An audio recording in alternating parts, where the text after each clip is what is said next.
রাতে একটি কান্নার আওয়াজ প্রায় সময় পাই। প্রশ্নটা মনের মধ্যে রয়েই যায়। দেখি তো, বাইরে যাই।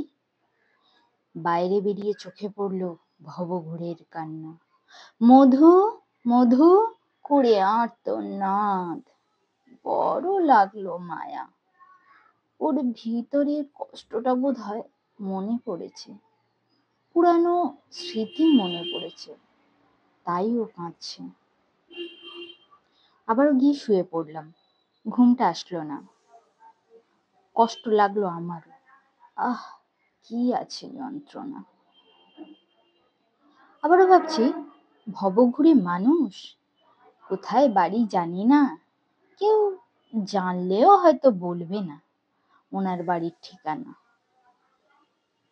সকালে গিয়ে কেক বিস্কুট ওকে খেতে দিলাম। কোথায় বাড়ি গো তোমার? উত্তর না পেলাম। মাস 6 হয়ে গেছে প্রায়।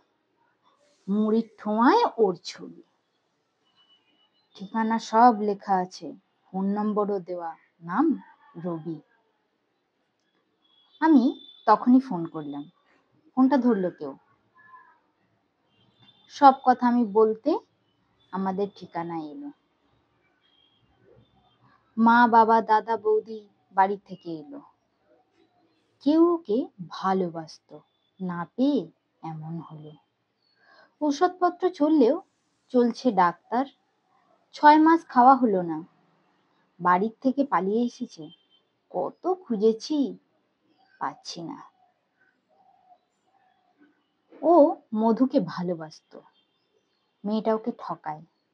মনের ভিতর ধাক্কা পেয়ে স্মৃতিশক্তি হারায়। ধন্যবাদ দাদা, অনেক ধন্যবাদ। আপনার জন্যই পেলাম। চল রবি, ঘরে চল। ওকে নিয়ে গেলাম। আপনজনকে পেয়ে রবিও খুব খুশি। আমায় বলল, দাদাটা ভালো। অদ্ভুত কি হাসি। গাড়ি যখন ও উঠলো, আমায় হাত নাড়ালো। ওর দেখা দেখি সবাই তাই করলো। মনটা আনন্দে ভরে গেল। ভালো পরিবারের ছেলে প্রতারণা, প্রেমাঘাতে অশ্রু সজল মেলে। কবিতা পেলাম ঠিকানা, লেখনীতে সঞ্জীব ভট্টাচার্য। এই ধরনের আরো বাস্তবমুখী কবিতা পাওয়ার জন্য আমার এই পেজটিকে ফলো করুন। ধন্যবাদ। দেখা হবে নতুন অন্য কোনো কবিতা নিয়ে।